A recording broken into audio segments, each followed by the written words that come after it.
Hello everyone, welcome to the channel Ghazala Khan with Psychology Exam. I am going to discuss about social perceptions part 6. आज के lecture में हम discuss करने वाले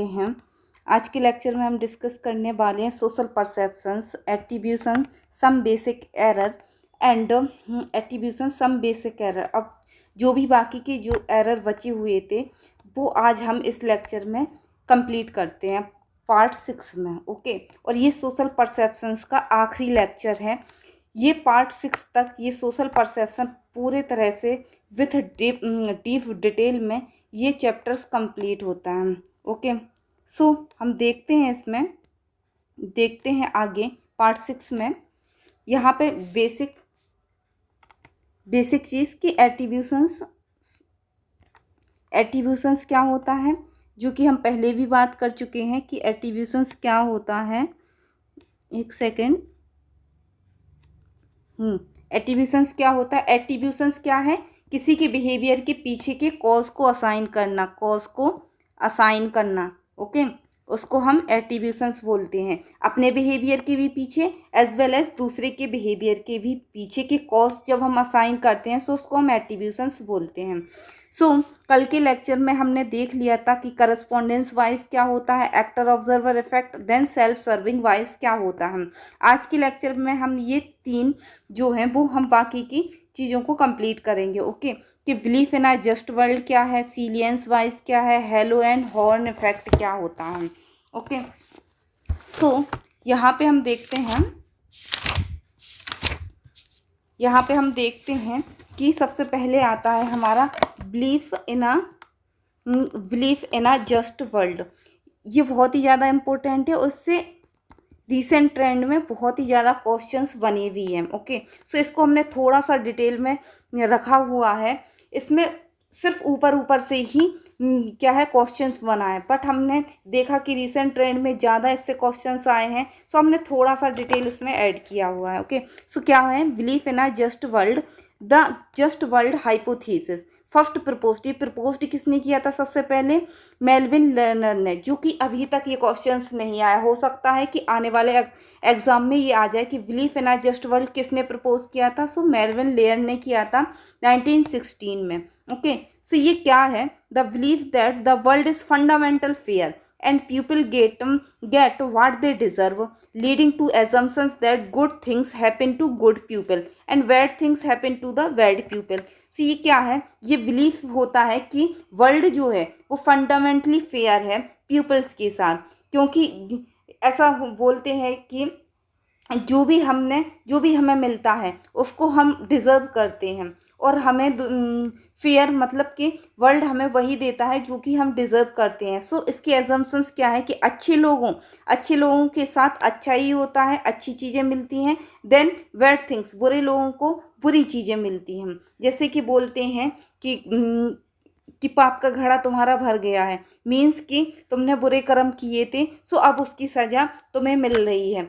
ये हो जाता है। देन इसी बेस पे अगर हम देखें कि तुमने अच्छे कर्म किए होंगे तभी तुम्हें ऐसी चीज़ें मिली हैं, तुम्हें अच्छे रिलेटिव्स मिले हैं, अच्छा हमसफ़र मिला है। ये सारी चीज़ें क्या हैं, इस हाइपोथेसिस को फिलफिल करती हैं। ओके, कि अच्छी चीज़ें जो हैं वो अच्छे लोगों के साथ होती हैं और बुरी चीज़ें बुरी लोगों के साथ होती हैं, और वर्ल्ड जो है इसी तरह से फेयरली करता है। जो इंसान जो डिज़र्व करता है उसे वो जाके मिलता है इसी दुनिया में। ये हाइपोथेसिस ये बोलती है। Belief that the world is a just the predictable place where a good things happen a good people. Good चीज़ें हैपन होंगी किसके साथ? गुड पीपल के साथ, और सेम बैड पीपल के साथ बैड चीज़ें होंगी। ये होता है belief in a just world, कि हमारा वर्ल्ड ही हमें फेयर है, जो चीज़ जो डिज़र्व करता है उसको वही जाके मिलता है। ओके, अच्छे लोगों के साथ अच्छी चीज़ें होती हैं और बुरे लोगों के साथ बुरी चीज़ें होती हैं। देन इसके बाद हम एग्जाम्पल के फॉर्म में देखें, the modern example of just world phenomena can be seen many places. Victims of sexual assault are often blamed for the attack, as others suggest that was the victim own behavior that caused the assault. So ये होता है का हमने अपनी society में भी देखा होगा, जैसे कि सेक्सुअल असॉल्ट हुआ किसी के साथ, वो विक्टिम है, किसी के साथ रेप हुआ, सो उसमें हम क्या बोलते हैं कि इसने कोई गलत काम किए होंगे या इसने कभी पाप किए होंगे, इसलिए उसको ये सज़ा मिल रही। तो हम विक्टिम के जो बिहेवियर हैं उसी पे ब्लेम करने लग जाते हैं कि तुम्हारे साथ ये असॉल्ट हुआ बिकॉज ऑफ द तुम ये डिज़र्व करती थी, इसलिए भगवान ने तुम्हें ये चीज़ दी है। सो उसी के बिहेवियर को हम क्या करने लगते हैं, उसी के बिहेवियर को हम कॉज बना लेते हैं। सो जैसे कि some people believe that those living with HIV AIDS, ये थोड़े नेगेटिव टर्म्स में है, नेगेटिव चीज़ों में, कि HIV एड्स जिसे हुआ do not deserve access to high quality health care, वो डिजर्व ही नहीं करता कि अच्छी उसको हेल्थ केयर मिले, because of that, because they are blame to their illness, because ये उसको जो एड्स हुआ है वो उसके ही वजह से हुआ है। सो लोग उसको ही ब्लेम डाल देते हैं कि तुमने ऐसा किया होगा, तुमने रिलेशनशिप में गए होगे, सेफ सेक्स नहीं किया होगा, और वगैरह वगैरह जो भी चीज़ें हो सकती हैं HIV एड्स होने की। सो हम उसकी ही बिहेवियर के पीछे ब्लेम डाल देते हैं कि तुम्हारी वजह से हुआ, तुम्हें ये बीमारी हुई, वो तुम्हारी ही कर्म, तुम्हारे ही पापों की सज़ा की वजह से ये हुआ है। सो इसको हम क्या बोलते हैं, हमारा वर्ल्ड फेयर है हमारे लिए कि अच्छे लोगों के साथ अच्छा होता है और बुरे लोगों के साथ बुरा होता है। इसको हम क्या बोलते हैं, belief in a just world.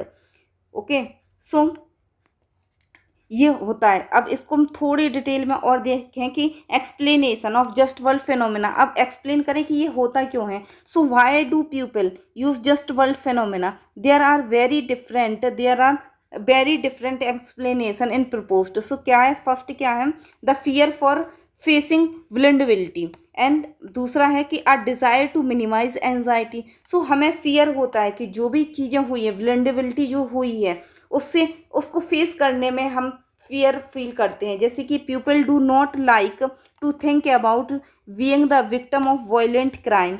So when they hear about an event such as an assault or rape, so they may try to assign blame the event of the victim behavior। जैसे किसी के साथ assault हुआ, rape हुआ, तो हम उस चीज़ को फेस करने से डरते हैं, इस वजह से हम उस विक्टिम के बिहेवियर को ही ब्लेम करते हैं कि तुमने ऐसा किया, इस वजह से तुम्हारे साथ ऐसा हुआ, तुमने छोटे कपड़े पहने, इस वजह से तुम्हारे साथ रेप हुआ। सो हम उसी के ही बिहेवियर को ब्लेम करने लगते हैं। सो इसको क्या कहते हैं, क्योंकि हम फेस नहीं करना चाहते, हम डरते हैं उस चीज़ से करने के लिए कि कौन पचड़ों में पड़े, कौन पुलिस में कंप्लेन कराए, FIR कराए, बहुत सारी और भी चीज़ें होंगी। सो हम उन सारी चीज़ों को फेस करने से डरते हैं, इस वजह से हम विक्टिम के बिहेवियर को ही ब्लेम करते हैं कि तुम्हारे वजह से ये तुम्हारे साथ ऐसा हुआ है। देन दूसरा क्या है, a desire to minimise anxiety, और अपनी एंजाइटी को कम करने के लिए भी हम उसी विक्टिम के बिहेवियर को क्या करते हैं, ब्लेम करना शुरू कर देते हैं। People want to reduce anxieties cause the world injustice, मतलब कि एंजाइटी होगी कि इसके साथ जस्टिस नहीं हो रहा, तो वो एंजाइटी हमें फील ना हो, इस वजह से हम उसी विक्टिम के बिहेवियर को ब्लेम करते हैं कि तुमने ही ऐसा किया, इस वजह से ऐसा हुआ है। सो ये दो एक्सप्लेनेशन है, आई होप आपको क्लियर होगी, और ये आ भी सकती है आने वाले एग्जाम में, क्योंकि इससे क्वेश्चंस बहुत सारे पूछे गए थे। ओके, सो ये क्या है कि ये दिया किसने है, सबसे पहले ये किसने दिया है, सो मेलविन लंदन ने दिया है 1960 में, इसको याद रखना है। देन ये चीज़ याद रखनी है कि अच्छे लोगों के साथ अच्छा होता है, देन बुरे के साथ बुरा ही होता है। और इसका एक्सप्लेनेशन क्या है कि हो सकता है कि आ जाए कि क्यों होता है, एक्सप्लेन करो, तो कई सारे और, fear of facing vulnerability, a desire to minimise anxiety, और भी सारी चीज़ें हो जाएं कि वो और भी कई सारे ऑप्शंस वो रख देंगे। सो आपको इन दोनों पे टिक करना होगा, सो इनको याद रखना है। ओके, आई होप यहाँ तक क्लियर होगा कि ये क्या होता है। देन इसके बाद हम देखते हैं सीलियंस वाइज। अब सीलियंस वाइज क्या होता है, समटाइम इसको हम क्या बोलते हैं, sometimes called shiny object syndrome भी बोलते हैं। सो इसका हमें दूसरा नाम भी याद रखना है कि सीलियंस वाइज को हम शाइनी ऑब्जेक्ट सिंड्रोम भी बोलते हैं। सो इसमें क्या होता है कि the tendency of the observer to assign greater responsibility to individual in a group who are distinct in the same way.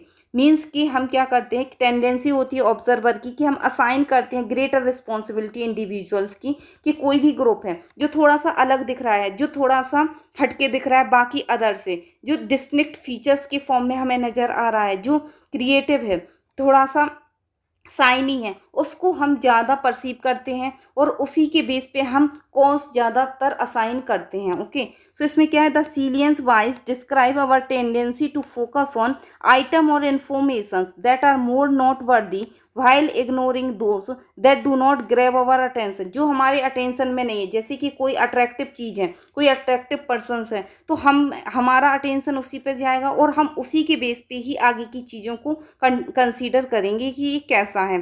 So salience क्या है, how noticeable to observable something is, मतलब जो हमें ऑब्जर्व हो रही है सामने से, जो ज़्यादा दिखाई दे रही है। जैसे कि साइन बोर्ड है कि स्टॉप, सो स्टॉप, जैसे कि यहाँ पे ये है, ये साइन बोर्ड है, यहाँ पे स्टॉप है, यहाँ पे भी स्टॉप है। सो हाई कॉन्ट्रास्ट मोर सीलियंट, सो ये ज़्यादा अट्रैक्टिव लग रहा है, इस वजह से हम इसको ज़्यादा कंसीडर करते हैं बजाय इसकी। इसको हम इतना ज़्यादा कंसीडर नहीं करेंगे क्योंकि ये डिम है और हमारे अटेंशन भी नहीं इतना जा रहा है और लो कंट्रास्ट में है। इस वजह से सीलियंस मीन्स कि जो कोई कुछ चीज़ है जो हटके है, जो अलग है, उसको हम ज़्यादा फोकस करते हैं, उस चीज़ पे हम ज़्यादा फोकस करते हैं। सो उसको हम क्या बोलते हैं, salience bias shiny object syndrome.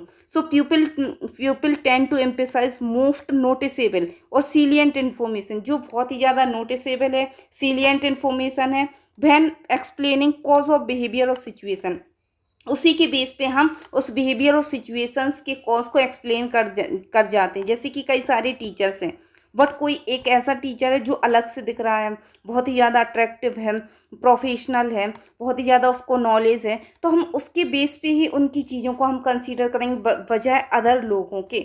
So I hope ये चीज़ क्लियर होगी कि सीलियंस वाइज क्या होता है। देन इसके बाद आता है आखिरी जो है, हेलो एंड हॉर्न इफेक्ट।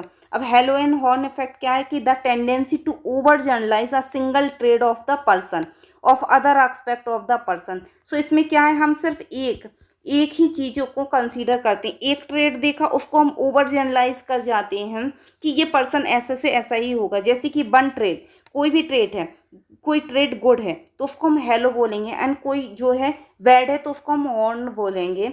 सो इस गुड और बैड ट्रेट के बेस पे हम उसकी पूरी पर्सनालिटी को जज कर लेते हैं। इस एक ही ट्रेट के बेस पे हम जनरलाइज कर देते हैं उसकी होल पर्सनालिटी को कि ये पर्सन कैसा होगा।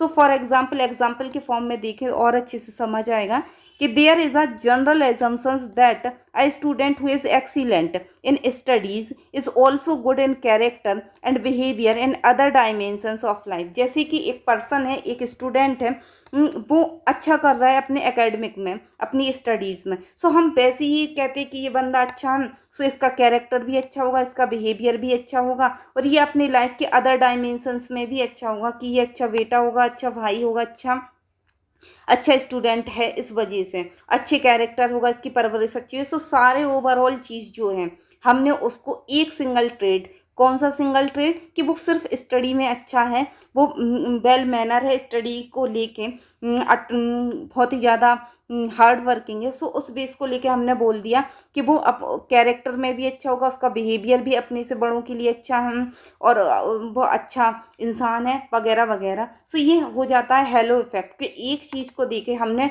जर्नलाइज कर दिया उसकी होल पर्सनालिटी को लेके। हो सकता है वो अदर एस्पेक्ट में अच्छा ना हो, बट हम ये कंसीडर कर जाते हैं कि हाँ ये अच्छा ही होगा। दूसरा अगर हम दूसरा एग्जांपल देखें, जैसे कि फ्रेंड्स है, वो हमारे जब घर में आते हैं तो हमारे पेरेंट्स से हाय हेलो करते हैं, पैर छूते हैं। सो हमारे पेरेंट्स बोलते हैं कि देखा कितना अच्छा है, तुम तो ऐसी नहीं हो, देखो ये सुबह भी उठता होगा, अच्छे से स्टडी भी करता होगा, कितना अच्छा बच्चा है। तो हमने उसका एक सिंगल ट्रेड देखा कि उसने अच्छे से पेरेंट्स से बात की, सो इनने पूरी उसकी होल पर्सनालिटी को जर्नलाइज कर दिया।